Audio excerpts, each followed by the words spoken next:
Good morning, dear student. Welcome again with our next topic, next lecture. Dear student, in the chapter power sharing, we had already discussed about the story of Belgium. What was the problem in Belgium? We had already discussed. Now, our next case study is about Sri Lanka. Dear student, as you all know, that key location of Sri Lanka is in the south of India. In the map of India, you were just saying that it is India, and in south of India, it is Sri Lanka. Sri Lanka is an island which is surrounded by Indian Ocean from the side, from all the side. Sri Lanka, it was under it was a colony. In the year 1948, Sri Lanka got independent. Before that, Sri Lanka was it was a colony. When Sri Lanka got independent, the majority of people in Sri Lanka, they were the Sinhalas. And when the government formed in Sri Lanka, these Sinhala community, these Sinhala leaders, they dominate the government in Sri Lanka. And because of that, when they dominate the government, they try to get all those things.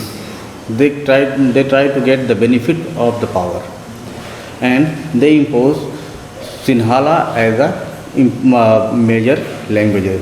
Instead of that, when the democratic government was formed in Sri Lanka, they adopted the policy of majoritarianism.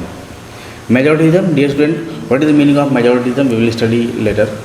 But before that, we must study that what was the condition of Sri Lanka at that time. If we talk about Sri Lanka, then Sri Lanka have a large amount of ethnic composition. In Sri Lanka, just you are, as in the figure map in front of you, you are seeing that Sri Lankan ethnicity. Here, the black color shows Sri Lankan Tamil.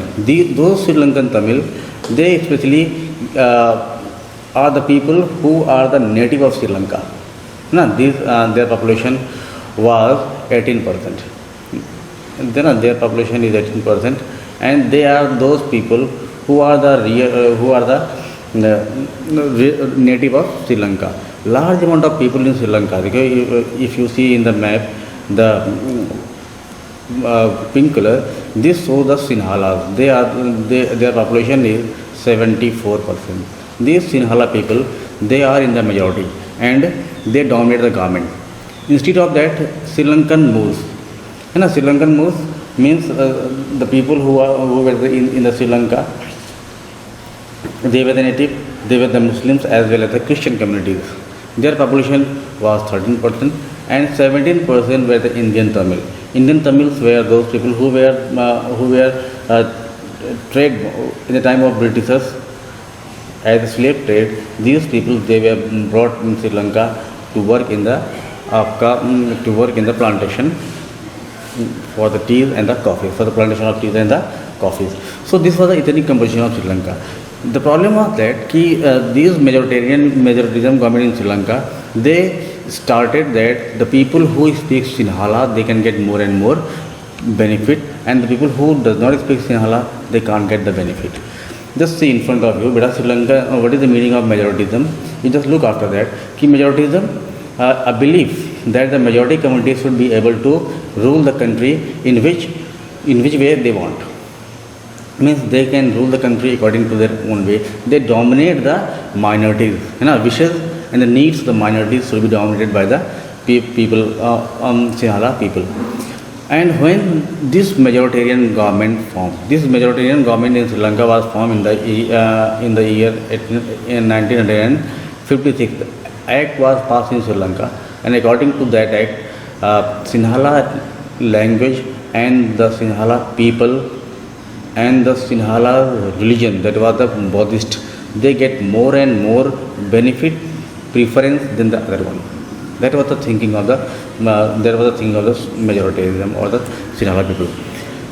Sri Lankan Tamil emerged as an independent, मैंने आपको बताया था, in the year 1948, और 56 में Sinhala government they had passed a resolution, and because of that supremacy of the Sinhala communities were made. इससे क्या हुआ कि Sri Lankan language specially the Sinhala was recognise as an official language.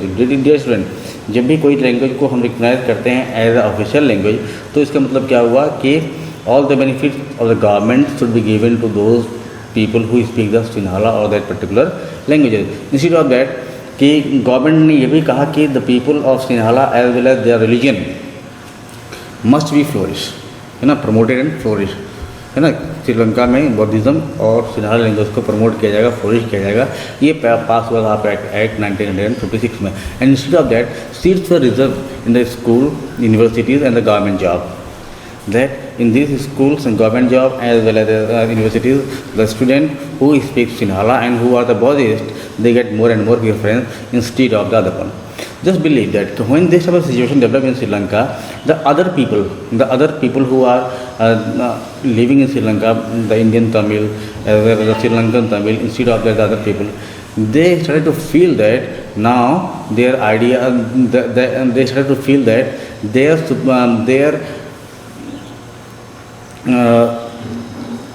needs must be dominated by the government. So the same thing was happening in Belgium also. In Belgium, the Dutches who were in the majority, though the French were in the minorities, so Dutches they try to get more and more power. Because of that, the clash was started in capital Brussels. In the same way, when the Sinhala started to take more and more benefit, the other people in Sri Lanka, they tried that they can get more and more benefit by the government, and that's why they started to form the organization. Now, in the year 1986, large amount of political organization was formed in Sri Lanka, and the main purpose of these political organization was that the people in Sri Lanka, especially the Tamil and the Indian Tamil and the Sri Lankan Tamil, they get the benefit. You know, as a result, the relation between the Tamils and the Sri Lankan Sinhala and the Tamil communities, they strengthened over time. And आपका 1980 के बाद क्या हुआ in Sri Lanka, different organisation बनना start हुए, and these organisation they started to demand the live आपका independent Tamil Eelam. The word Eelam means state. they started to demand that कि they get more and more आपका benefit. If the benefit should be not given by the government, then the government should give them separate state, and if they will get a separate state, then they can do the betterment for their children. These demands were especially in the area where the percentage of non-Sinhala people were more, and these states are the Jaffna. It is Jaffna. Then after, instead of Jaffna, the other areas are आपका Trincomalee, Batticaloa, Kandy and Colombo. These are the different states in Sri Lanka where the organization started to demand separate state, and this demand of the separate state causes the civil war. And this civil war, just you are seeing in the image, stop killing innocent Tamil children and the civilian. That is the clear indication that the idea that the needs and the benefits and the identity of Sinhala communities were overlooked by the government. The ideas, the benefits of the other communities rather than the Sinhala were overlooked by the government. So in Sri Lanka, civil war started, and this civil war lasted for near about 15 years. And this civil war causes the decrease in the economy. HDI of Sri Lanka, Human Development Index was fallen down, education level was also fallen down, GDP of Sri Lanka was also fallen down in this year. And this, you know about the LTTE, which was the terrorist organization which was formed in Sri Lanka, and this terrorist organization, they kill large amount of president in Sri Lanka, as well as they also kill the Indian former Prime Minister Rajiv Gandhi.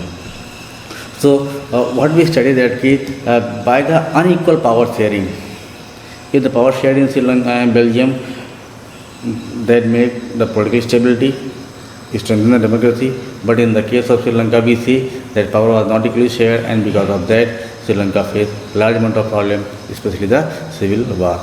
So dear student, these are the assignment in front of you. You can do the assignment which is related with the topic which we studied today. Thank you.